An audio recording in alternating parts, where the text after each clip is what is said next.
Bismillahirrahmanirrahim. Alhamdulillahirabbil alamin wassalatu wassalam ala asyrafil anbiya'i wal mursalin wa ala alihi wa sahbihi ajma'in. Subhanaka la ilma lana illa ma 'allamtana innaka antal alimul hakim. Rabbi shrah li sadri wa yassir li amri wahlul 'uqdatan min lisani yafqahu qawli. Amma ba'd. Alhamdulillah ala ni'matil Islam. Alhamdulillah ala ni'matil iman wa kafa biha min ni'mah. Alhamdulillah, segala puji bagi Allah Subhanahu wa taala yang memberikan kita hidayah Islam, hidayah iman, hidayah untuk bisa melakukan perkara-perkara yang menunjukkan tentang hidayah serta inayahnya Allah Subhanahu wa taala, perkara-perkara yang kita bisa rasakan manfaatnya untuk kehidupan kita dan insyaallah akan juga bermanfaat untuk akhirat kita. Perkara-perkara yang menggembirakan ketika kita lakukan di dunia dan semoga menjadi kegembiraan awal dari kegembiraan-kegembiraan setelah hari kematian kita. Perkara-perkara yang kita inginkan untuk menjadi wasilahnya kita, jalan kita, perantaranya kita untuk semakin dekat dan semakin dekat kepada Nabi kita Nabi Muhammad sallallahu alaihi wasallam. Di bulan yang mulia, bulan kelahirannya Nabi, bulan di mana cahaya itu ditampakkan oleh Allah Ta'ala senyata-nyatanya. Dulunya sebelum Nabi Muhammad dilahirkan, cahayanya Nabi Muhammad berpindah dari satu Nabi ke Nabi yang lainnya. Tapi begitu beliau dilahirkan oleh Sayyidah Aminah, maka cahayanya Nabi Muhammad ini terasa terang benderang. Semua yang ada di sekitaran beliau menjadi bercahaya. Bercahaya secara rauhaniyah. Yang terhalang dari cahayanya Nabi hanya mereka-mereka yang menutup dirinya dengan kesombongan. Hanya mereka-mereka yang mengunci hatinya dengan kepongahan. Hanya mereka-mereka yang tidak memahami atau tidak mau memahami tentang keindahan nyata yang Allah Ta'ala berikan keseluruhannya pada diri Nabi kita Nabi Muhammad sallallahu alaihi wasallam.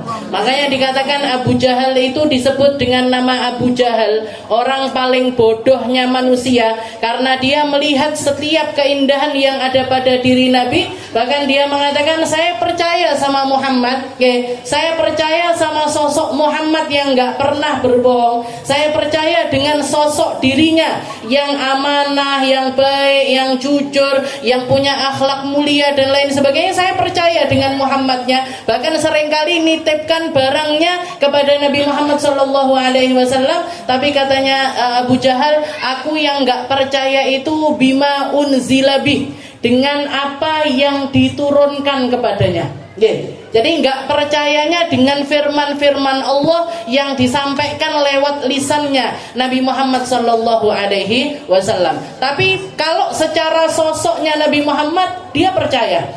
Bahkan seringkali yataladzat udhunahu bisima'i kalami. Seringkali Abu Jahal ini delik-delik pengen dengerin firman-firmannya Allah Ta'ala yang dibacakan oleh Rasulullah sallallahu alaihi wasallam. Zaman ketika Nabi Muhammad masih ada di negeri Mekah, Bu, para sahabat itu seringkali jagain sekitaran rumahnya Nabi. Jagain sekitaran rumahnya Nabi. Yang terkenal kisahnya, ada satu orang sahabat yang ketika turun ayat wallahu ya'simuka minan nas. Katanya Allah Ta'ala yang akan jagain kamu wahai Muhammad.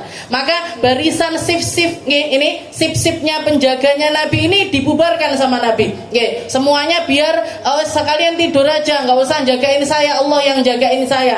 Allah Ta'ala tidak akan istilahnya Nabi Muhammad itu enggak akan ketemu ajalnya kecuali risalahnya Allah Ta'ala sudah selesai. Selama risalahnya Allah Ta'ala belum selesai, enggak mungkin meninggal dunia.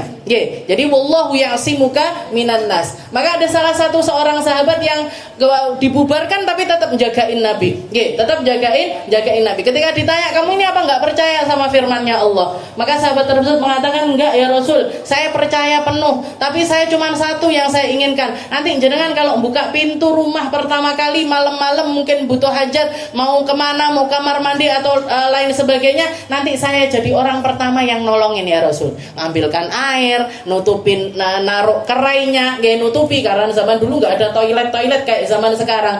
Nanti biar saya yang pertama kali khidmah ya Rasul.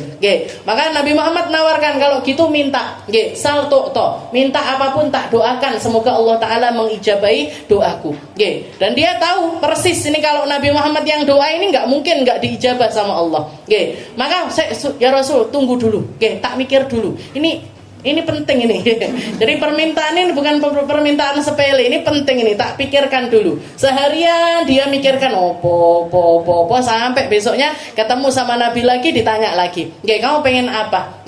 Katanya sahabat tersebut, ya Rasul, ini as'aluka murafaqataka fil jannah. Yang saya minta bukan harta, bukan dunia, bukan jabatan, bukan apapun itu, tapi yang saya minta bareng-bareng sama jenengan nanti di surga. Bareng-bareng sama jenengan nanti di surga. Maka jawabannya Nabi Muhammad, a'inni ala dzalik bikathratis sujud. Bantu aku untuk merealisasikan hal tersebut dengan kamu memperbanyak sujudmu. Maka dikatakan ini sahabat yang dulunya sip-sipan di sekitarannya rumah Nabi ini, seringkali banyak di antara mereka itu ketika jaga itu kan nggak cuma di pintu depan tok, nanti keliling ke sana, keliling ke sini, keliling ke sana, keliling ke sini. Nah, ini dikatakan beberapa di antara para sahabat itu ketika keliling, ujuk-ujuk ketemu ada orang lagi nginceng-nginceng gini. Jadi nempelkan telinganya di tembok rumahnya Rasulullah Shallallahu Alaihi Wasallam. Begitu digerebek, tiba Abu Jahal. Tiba Abu Jahal, kamu ini ngapain? Gak apa-apa, milik ngerungokne tok. Pengen dengerin Rasulullah lagi ngaji, lagi tengah malam beliau baca ayat-ayat Al-Quran, itu cuma pengen dengerin aja. Bahkan ketika Abu Jahal sudah ketahuan kayak gitu, kegerebek kan ini, kegerebek, orang kafir tapi senengane di sekitaran rumahnya Nabi Muhammad SAW. Akhirnya Abu Jahal ini nyari waktu-waktu di mana, pokoknya ngenteni, sahabat ini sudah keliling, dia ndelik dhisik. Jadi didedepi. Kalau sudah selesai keliling nanti baru dia dekat. Tapi ketika dia dekat, nanti mundur tubruan karo sahabat yang ada di belakangnya. Itu beberapa kali terjadi. Ini Abu Jahal. Makanya julukannya itu Abu Jahal. Bapake wong bodoh ya Abu Jahal ini. Tahu ro'a hadzal jamal, tahu persis nyata di depan mata apapun yang keluar dari lisannya Nabi itu enggak ada bohongnya sama sekali, enggak ada yang perlu diragukan sama sekali, tapi dia memilih untuk kafir. Bahkan di akhir hayatnya, ketika ajal kematiannya itu datang ketika perang Uhud, yang bunuh Sayyidina Abdullah bin Mas'ud, sahabat kering, kecil, kurus, sampai pernah ketika bajunya kesingkap itu sikile betisnya itu kecil sekali. Sahabatnya guyok nih, ketera angin itu hampir melembung. Abdullah bin Mas'ud itu, saking kurusnya, ketika kakinya itu tersingkap, katanya para sahabat delok sikile, lihat kakinya, koyok kayu siwak. Saking kurus kecilnya, kayak kayu siwak. Jadi yang bunuh Abu Jahal ini Abdullah bin Mas'ud. Abdullah bin Mas'ud sudah berdiri di atas perutnya Abu Jahal. Setelah itu sudah naruh pedangnya di lehernya Abu Jahal. Katanya Abu Jahal, ya Abdullah, wahai Abdullah bin Mas'ud, baligh salami ila Muhammad, sampaikan salamku kepada Muhammad, ana aduhu fid dunya wal akhirah, saya musuhnya dia dunia akhirat. Ya Abu Jahal. Saya musuhnya dia dunia akhirat. Berarti kan percaya akhirat. Berarti kan percaya sama akhirat, tapi dia memilih untuk kufur. Memilih. Ana adu fid dunya wal akhirah. Dan nanti wahai Abdullah, kalau kamu sudah bunuh aku, kepalaku sudah terlepas dari badanku, bawa kepala ini ke hadapannya Muhammad. Dan sampaikan salamku yang tadi itu tadi. Dibawa akhirnya. Begitu nyampe di depannya Rasul, katanya Nabi Muhammad, likulli nabi Fir'aun. Setiap nabi itu punya Fir'aunnya sendiri-sendiri. Setiap nabi itu punya Fir'aunnya sendiri-sendiri. Wa Fir'aun ummati Abu Jahal. Fir'aunnya umatku ya Abu Jahal ini. Dan Fir'aunnya Muhammad lebih parah dibandingkan Fir'aunnya Musa. Fir'aunnya Muhammad lebih parah dibandingkan Fir'aunnya Musa. Fir'aunnya Musa ketika tenggelam, ketika rohnya itu sudah mau dicabut, sudah menghadapi kematian, yang keluar dari lisannya amantu bi rabbi Musa wa Harun. Katanya Fir'aunnya Nabi Musa ini ketika tenggelam gak bisa diharapkan lagi. Yang keluar dari lisannya, saya iman sama nabinya Musa dan juga sama Tuhannya Nabi Musa dan juga Tuhannya Harun. Nggih, amantu bi Rabbi Musa wa Harun. Cuman karena rohnya ini sudah di atasnya ghorghoroh. Nggih, karena ila an yughorghir. Taubat itu kan sampai ila an yughorghir, sampai roh di kerongkongan. Ini karena taubatnya sudah rohnya ini di atasnya kerongkongan. Nggih. Jadi baru keluar kalimat tersebut enggak diampuni sama Allah taala. Nggih, enggak diampuni sama Allah taala. Bahkan dikatakan Nabi Muhammad pernah cerita, ini misalkan yang keluar dari lisannya Fir'aun ini, amantu billah, saya iman sama Allah, bukan iman kepada Tuhannya Musa. Tuhan kan berarti dinisbatkan kepada hambanya, dinisbatkan kepada nabinya. Misalkan Fir'aun waktu itu mengatakan amantu billah, saya beriman kepada Allah, diampuni sama Allah Ta'ala. Diampuni sama Allah Ta'ala. Tapi Fir'aunnya Muhammad ketika mau mati justru malah mengatakan ana aduhu fid dunya wal akhirah, saya musuhnya Muhammad dunya akhirat. Dunya akhirat, naudzubillahi min dzalik.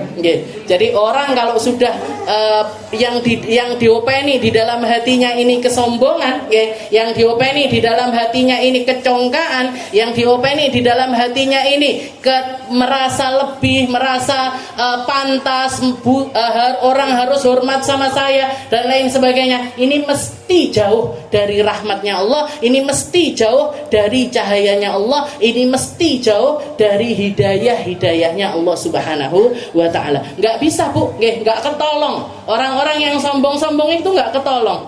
Dia mau hadir majelis kok lingguh kabeh, kok aku sing ngrungokne, kok enggak aku sing ngomong. Ngoten nggih. Perasaannya orang itu kayak gitu. Nggih, mau berubah itu ngene kok koyok solihah sekali. Solihah lo enggak pede lek wong sombong itu. Nggih, solihah pede napa mboten jenengan jadi orang solihah. Nggih. Jadi orang baik itu kan harusnya bangga kan? Nggih, harusnya bangga. Tapi orang-orang yang kena penyakit sombong ini baik itu dianggapnya engko sik tak engko ae nggih ngenteni meh mati. Naudzubillahi min dzalik. Kita lanjutkan pembahasan kita masih di dalam ya, ini karena kita sudah bahasnya burdah, nggih, bahasnya burdah, bahasnya wasailul usul. Ini semuanya sudah tentang Rasulullah. Berarti enggak usah diganti topiknya, nggih. Enggak usah diganti pembahasannya. Nggih, karena yang kita bahas setiap Rebo ini semuanya seputar Rasulullah sallallahu alaihi wasallam. Nggih. Kalau di majelis Kemis yo mungkin tak diganti, mungkin enggak, nggih. Karena kajiannya fikih, tapi banyak saya masukin tentang sifat-sifatnya Rasulullah sallallahu alaihi wasallam. Karena kita bahasnya burda, yus dilanjutkan aja. Oke, kita lanjut. Qala al-mu'allif rahimahullahu taala wa nafa'na bi ulumi fid dharain amin. Mali biraddi jimahim min ghawayatiha kama yuraddu jimahul khayli bil lujumi fala tarum bil ma'asi kasra syahwatiha inna ta'ama yuqawwi syahwatan nahimi. Nggih, kalau yang lalu-lalu kita bahas tentang persepsinya Imam Al-Busiri, di mana beliau ngadep di depan cermin, ngoreksi tentang dirinya, ngelihat tentang dirinya, ngelihat perkara-perkara yang ada pada dirinya. Setelah itu ngoreksi tentang hawa nafsunya. Saya ini masih orang yang begini, masih orang yang begini, masih seringkali lalai di dalam syahwat, masih seringkali lalai di dalam keinginan-keinginan, di dalam hal-hal yang sifatnya itu egoisme, tentang ananiyah, tentang kedirian sendiri. Maka setelah itu beliau mengatakan mali biraddi jimahim min ghawayatiha kama yuraddu jimahul khayli bil lujumi. Nah, setelah itu beliau mengatakan, siapa ini kiranya yang mau mengeluarkan saya dari kubangan maksiat-maksiat ini, dari kesesatan-kesesatan nafsuku ini, kama yuraddu jimahul khayli bil lujumi, sebagaimana seekor hewan yang buas itu hanya bisa dikekang dengan tali kekang. Hanya bisa dikendalikan ketika mulutnya ini dimasukin sesuatu dan sesuatu tersebut dikasih tali di samping-sampingnya, setelah itu dikendalikan oleh seseorang. Seperti yang lalu juga kita bahas, siapa pengekang ini tadi, siapa yang mampu ngekang kita agar hawa nafsu kita ini enggak liar, enggak menjadi, enggak membuat kita ini keluar dari batasan-batasannya syariat. Maka tali pengekang serta pemegang kendali dari tali kekang tersebut adalah para guru-guru kita. Nggih. Makanya bisa saya katakan nggak mungkin orang bisa selamat tanpa guru, itu nggak mungkin. Nggih. Orang bisa nyampe kepada Allah Ta'ala tanpa penuntun, itu nggak mungkin. Nggih. Jadi agama ini bil isnad, agama ini turun dari satu gelombang ke gelombang yang lainnya, dari mata satu ke mata yang lainnya, dari lisan satu ke lisan yang lainnya, dari telinga satu ke telinga yang lainnya. Yang satu nyampaikan apa yang dia ketahui kepada mereka-mereka yang nggak tahu. Yang nggak tahu ini akhirnya jadi tahu, nyampaikan lagi ke yang nggak tahu. Terus seperti itu sampai zaman sekarang ini. Dan ini membutuhkan sanad, membutuhkan sanad keilmuan. Kita butuh guru yang ngerti, yang paham, yang membimbing kita. Gurunya ini kriterianya seperti apa? Yang guru saya ini juga punya guru tentunya. Dan terus seperti itu kepada Rasulullah Sallallahu Alaihi Wasallam. Maka kita sangat butuh dengan guru yang bersanad. Bahkan para ulama mengatakan laulas sanad laqala man syaa ma syaa. Kalau bukan karena adanya sanad, maka semua orang akan berbicara sakarepe dhewe. Nggih, semua orang akan berbicara tentang agama ini versinya dia masing-masing. Nggih, saya baca ayat ini kayaknya gini. Nggih, saya baca hadisnya Nabi Muhammad yang ini, kayaknya seperti ini, kayaknya seperti ini, kayaknya seperti ini. Nggih, akhirnya kocar-kacir agamanya. Nggih, akhirnya kocar-kacir agamanya. Bahkan para ulama mengatakan man laisa lahu syekh fa kana syekhu syaitan. Barang siapa yang enggak punya guru, kok gurunya setan. Nggih, yang ngajarin dia ini setan. Setan ini ngajak ke surga apa ke neraka kira-kira? Nggih. Lek kita bergurunya sama setan, nggih, kira-kira bakalan ke surga apa ke neraka? Nggih, wis mesti morone ning gone neraka, dhek ahli neraka, syaitonir rajim julukannya. Nggih, bukan syaiton ar-rahim, bukan. Ar-Rahman ya enggak mungkin malahan. Nggih. Jadi julukannya ada syaitan ar-rajim, setan yang terlaknat. Nggih. Jadi dia dilaknat bukan dilaknat dunia sampai akhirat. Dilaknat dan enggak ada kesempatan bagi setan ini untuk selamat. Nggih. Mali biraddi jimahim min qawayatiha kama yuraddu jimahul khayli bil lujumi. Jadi kita butuh sama guru. Nggih. Guru yang benar, guru yang ngarahkan. Nggih, guru yang ngarahkan. Makanya guru saya Habib Segaf itu sampai punya, beliau itu di akhir-akhir ceramahnya itu seringkali mewasiatkan kepada para pendengarnya ini, jadilah kalian salah satu atau anak kalian, cucu kalian masukkan di dalam 3 golongan, 3M katanya beliau. Nggih, 3M. M yang pertama mondok. Nggih, ini harapan yang paling tinggi. Nggih. Masukkan di dalam hati panjenengan semuanya harapan untuk lek jenengan mondok kan nggak mungkin, gitu. Ibu-ibu mondok akhirnya bingung, tokone sapa sing jaga, gitu. Anake sapa sing jemput sekolah, nggih. Sapa sing masakne bapake, nggih. Jadi bingung, nggih. Wis enggak, kalau mondok jenengan nggak mungkin. Kalau enggak jenengan nggak mungkin berarti siapa? Anaknya, nggih. Kalau anaknya juga kadung gede-gede semua sudah terlanjur kuliah, ya sudah, kalau bukan anaknya cucunya, nggih. Cucunya juga nggak ada cicitnya nanti. Terus pokoknya kasih harapan, masukkan di dalam hati ini harapan untuk masuk di dalam golongan mereka-mereka yang mondok. M yang pertama mondok. M yang kedua madrasah. Madrasah. Kalau anak kita itu nggak kesampean, nggak mau mondok misalkan, dia nggak mau mondok, maka jangan sampai lepas dari yang namanya madrasah. Kalau anak SD ya madrasah ibtidaiyah. Kalau SMP ya madrasah tsanawiyah, kalau SMA ya madrasah aliyah. Masukkan ke lembaga-lembaga yang di situ ada label madrasahnya. Yaitu, dan label madrasah nggak cuman labelnya tok, tapi memang benar-benar diajarkan agama di situ, diarahkan, diajarkan, dituntun dan lain sebagainya, masuk ke madrasah. Kalau nggak gitu yo, kalau sudah terlanjur sekolah umum ya sudah, sorenya sekolah TPQ, sekolah TPQ madrasah yang di situ ada ngajinya, ada sholatnya dan lain sebagainya. Itu harapan yang kedua. Harapan yang ketiga apa? Majelis. Majelis kayak jenengan ini harapan ketiga, ini harapan terakhir. Lek neng majelis saya yo ndak gelem wis. Gusti Allah angkat tangan. Nggih. Sakarepmu.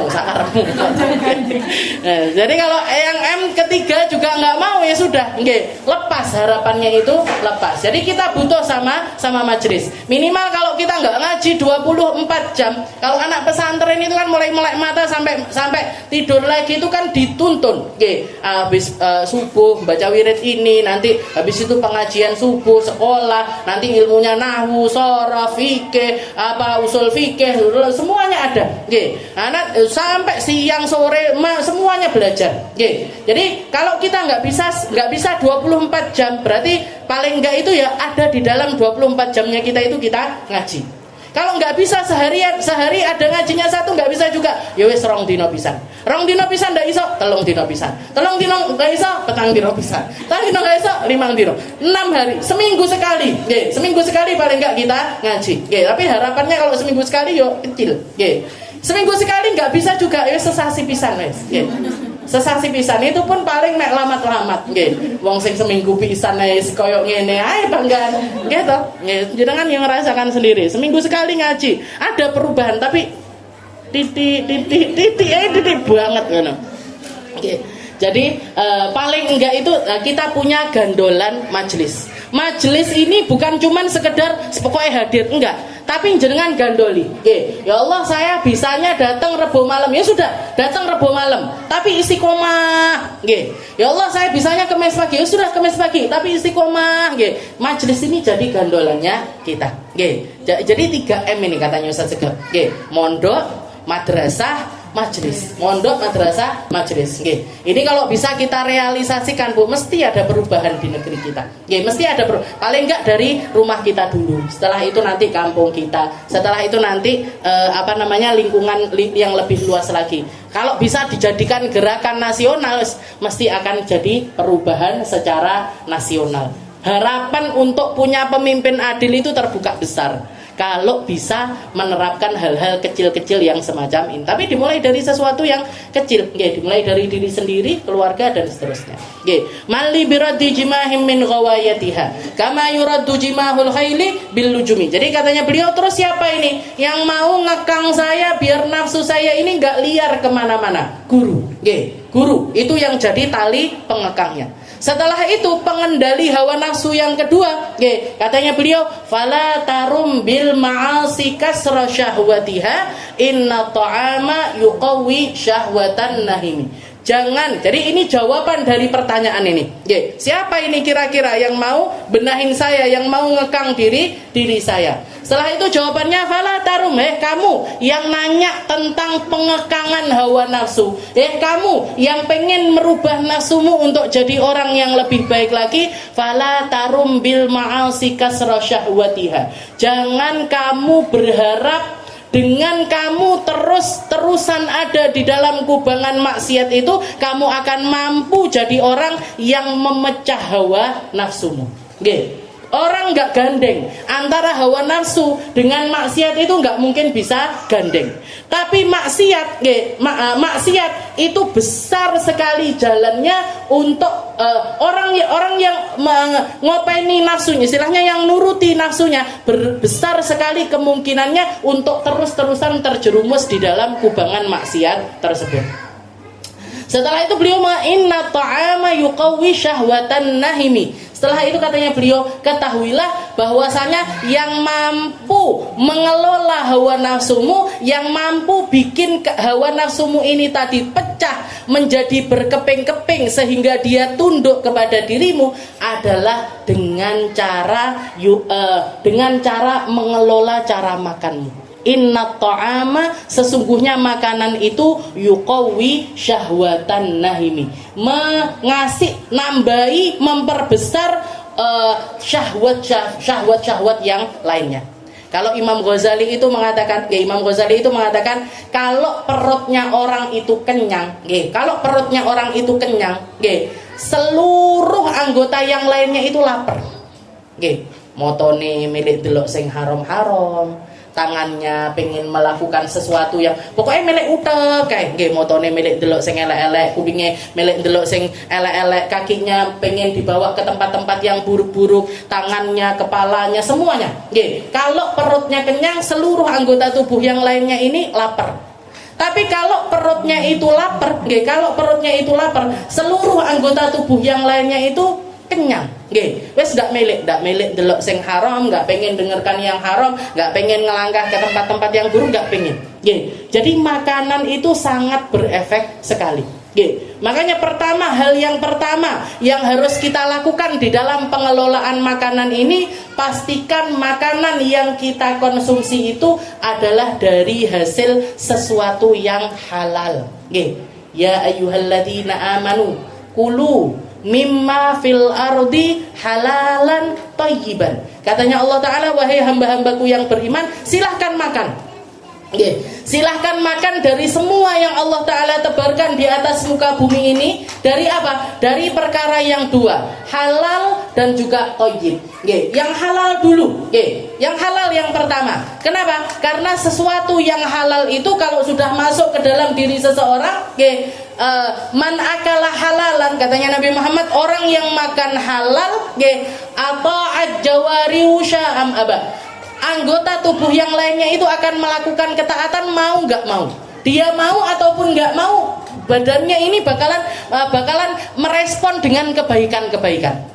Tapi kalau sudah yang dimakan ini haram, yang dikonsumsi ini adalah sesuatu yang haram, sesuatu yang nggak benar, sesuatu yang didapat, mau itu bentuknya yang haram, mau itu secara benar-benar komposisinya itu perkara yang haram, atau didapatkan dengan cara yang haram, itu man akala haraman asad jawaru. Katanya Nabi, orang yang makan haram itu anggota tubuhnya mau nggak mau maksiat.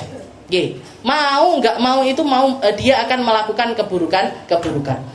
Makanya salah satu hal pertama, kalau saya dulu belajar parenting Islami, hal pertama yang jadi kewajibannya orang tua setelah mereka punya anak adalah memastikan semua yang masuk ke dalam perutnya ini adalah sesuatu yang halal. Sesuatu yang halal. Nabiullah Zakaria ketika diamanati untuk ngopeni Sayyidah Maryam, untuk ngopeni Sayyidah Maryam yang sudah kelihatan kewaliannya. Kalau Nabi Zakaria datang ke rumahnya, ke ini khaimah ke tempat ibadahnya Sayyidah Maryam ini, wajada fihi, katanya di dalam Al-Qur'an disebutkan, beliau ini nemukan di dalam rumahnya Sayyidah Maryam ini makanan yang enggak biasa. Makanan yang enggak biasa. Kalau musim panas ada makanan musim dingin, kalau musim dingin seringkali didapati makanan musim panas. Kayak kalau kita bayangin itu lagi nggak musim mangga, di rumahnya Sayyidah Maryam ada mangga. Lagi nggak musim duren, ada duren. Padahal Sayyidah Maryam ini punya rumah, nggak punya pintu, nggak punya jendela, dikasih tembok tinggi sama Nabi Zakaria. Terus caranya orang masuk ke situ gimana? Ada ondo. Ada tangga khusus yang bawa tangga itu, yang ngerti tempat persembunyiannya tangga itu cuma Nabi Zakaria aja. Jadi nanti kalau Nabi Zakaria mau ngendangin Sayyidah Maryam, ngambil itu dulu, naik, setelah itu turun. Itu pun sudah tahu Sayyidah Maryam ini nggak bisa kemana-mana, nggak ada akses keluar, nggak enek HP, nggak bisa scrolling Instagram, Twitter dan lain sebagainya, itu nggak bisa beliau. Itu tahu persis ini nggak mungkin. Apalagi dengan ibadahnya beliau, dengan ilmunya beliau, dengan semua hal yang bagus-bagus yang ada di dalam diri Sayyidah Maryam, itu aja Nabi Zakaria masih nanya. Ya Maryam, anna laki hadza. Wahai Maryam, ini kamu dapat makanan ini dari mana? Makanan ini kamu dapat dari mana?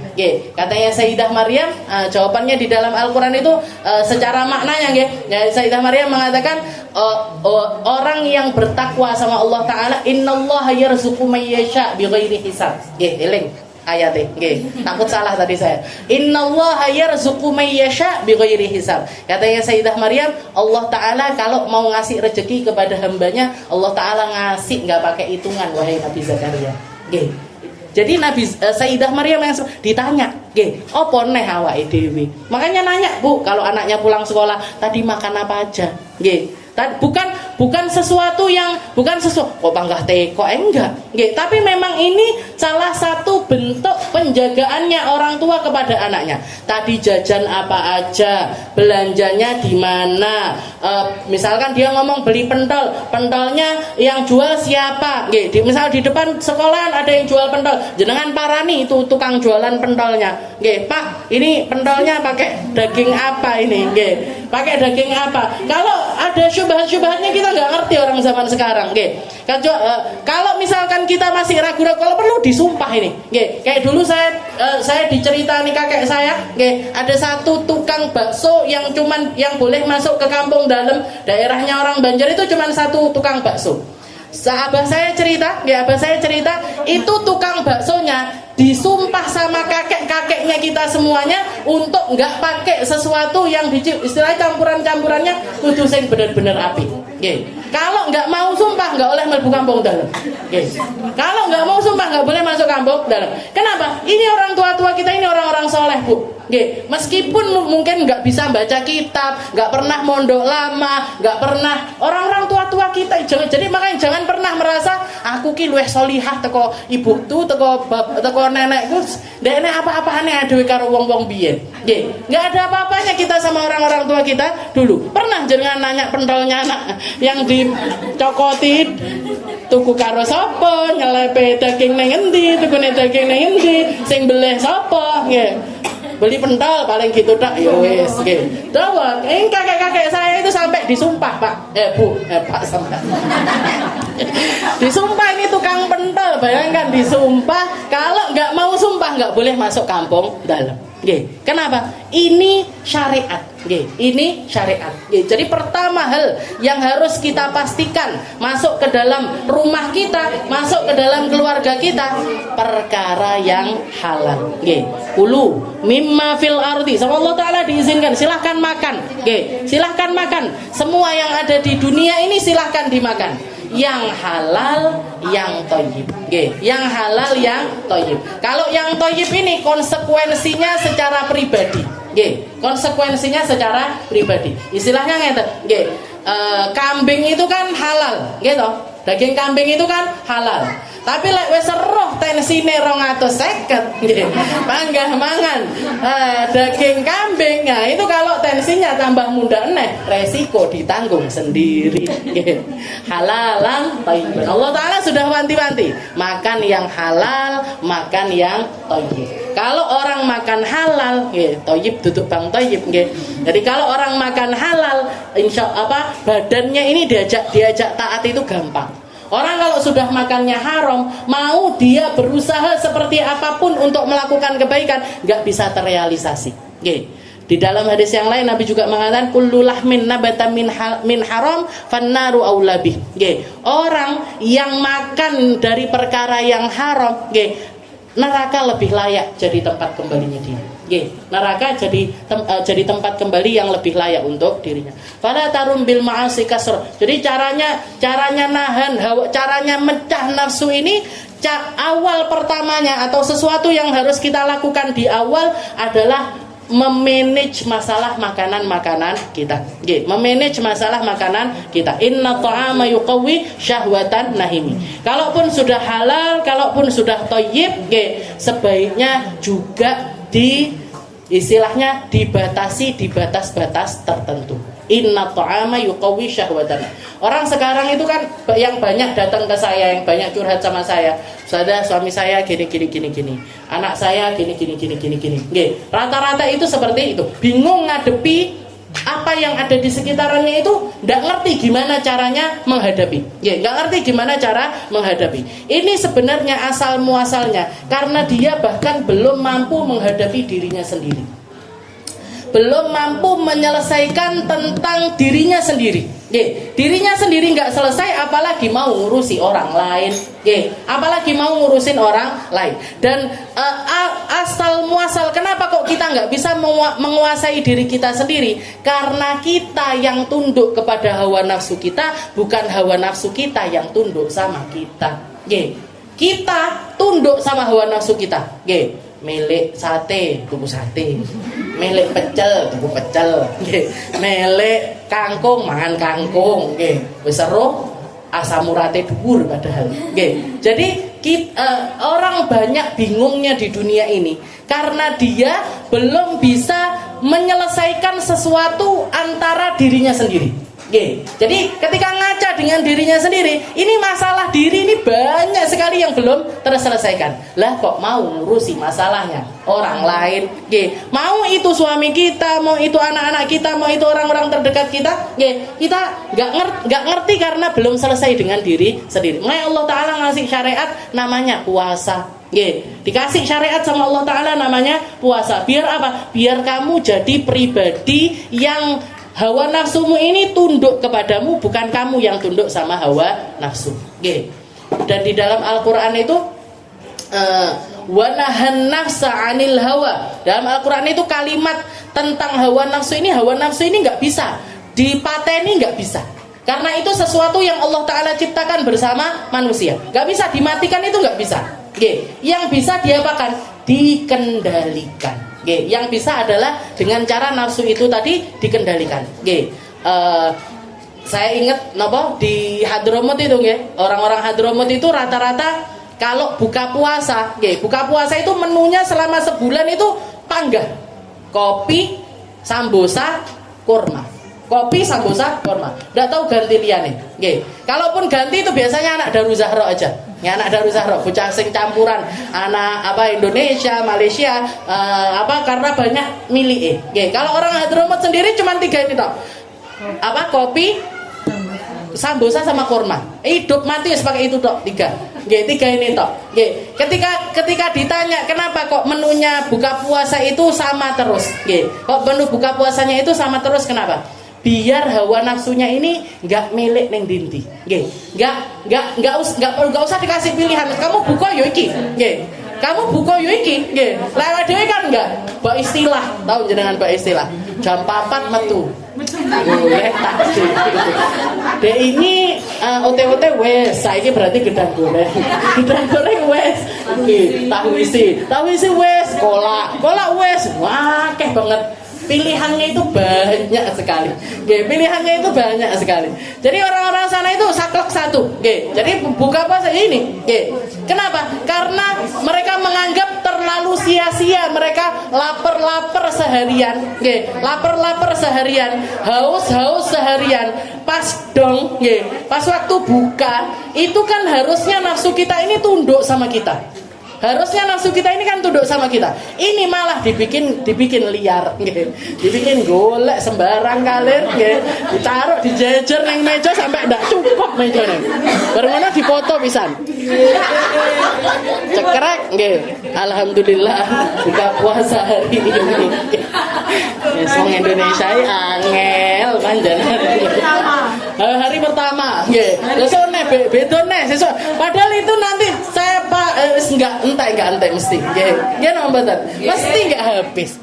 Berarti lapar ini apa? Bukan perutnya tapi matanya aja. Jadi inna ta'ama yuqawwi syahwatan nahimi. Jadi orang kalau terbiasa iki dituruti, semuanya dituruti, dia akan istilahnya hidupnya ini penuh pilihan akhirnya, gitu. Orang kalau hidupnya penuh dengan pilihan, ya sudah. Ketika sesuatu yang harusnya dia cuman memilih tentang satu hal, dia harus mikir dengan berbagai macam pilihan. Akhirnya jadi orang yang bingung. Orang bingung bukan bingung sama siapa-siapa loh, Bu. Bingung sama diri sendiri. Hari ini pakai jilbab warna apa ya? Kuning, apa hijau, apa abang, Bentino bingung sama hal-hal yang semacam itu. Wong tarim ndak Bu, ireng wis hidup mati hitam nggih. Perempuan hidup mati hitam, laki hidup mati putih nggih. Jadi wis pokoknya laki-laki hidupnya pakai baju putih, perempuan hidupnya pakai baju hitam. Nah, ini orang-orang yang memecah hawa nafsunya. Jadi hawa nafsunya ditundukkan. Inna ta'am. Nah, kalau kita mikir ya Allah salat kok ndak khusyuk, bangun malam kok ngeleram, arepe duhaan kok aput banget, arepe nambahi salat sunnah kok sulit sekali. Jangan-jangan ini karena nafsu kita yang amat sangat memberatkan kita. Nggih. Jadi pertama pertama istilahnya step pertama itu yang penting nggak maksiat dhisik. Nggih. Caranya nggak maksiat ini gimana? Hilangkan semua hal yang haram. Nggih. Setelah itu nanti naik, nggih, nggak mau yang syubhat-syubhat, nggak mau yang syubhat. Hilangkan semua hal-hal yang meragukan. Nggih, hilangkan semua hal yang meragukan. Baru setelah itu dikelola gimana caranya biar kita nggak menjadi budaknya nafsu. Ya, kita nggak jadi budaknya nafsu, tapi nafsu yang tunduk kepada diri kita. Setelah itu beliau mengatakan wan nafsu katifli in tuhmilhu syabba ala hubbir radai wa in taftimhu yang fatimi. Nah, ini gampangnya ini beliau pengen ngasih kita satu gambaran sesungguhnya nafsu itu kayak anak kecil. Nafsu itu kayak anak kecil. Intuh milhu syabba ala hubbir radha. Kalau kamu biarkan terus, kalau kamu nggak sapeh dia akan tumbuh besar panggah nyusu sampai ibunya. Dia akan tumbuh besar dan terus-terusan minum susu ibunya. Nggak mikir. Kenapa? Karena nggak disapih. Maka caranya kita nyapihnya, nyapih hawa nafsu itu harus terus disapih. Dari satu nafsu ke nafsu yang lain, dari satu nafsu ke nafsu yang lainnya. Dikelola, dibenahi, dikelola, dibenahi, agar dia ini nggak membuat kita ini tersesat kemana-mana dan tidak membuat kita ini membuang waktu-waktu kita hanya untuk menuruti segala perkara-perkara yang semacam itu. Wallahu a'lam bishawab. Insyaallah kita lanjutkan di pertemuan kita yang selanjutnya.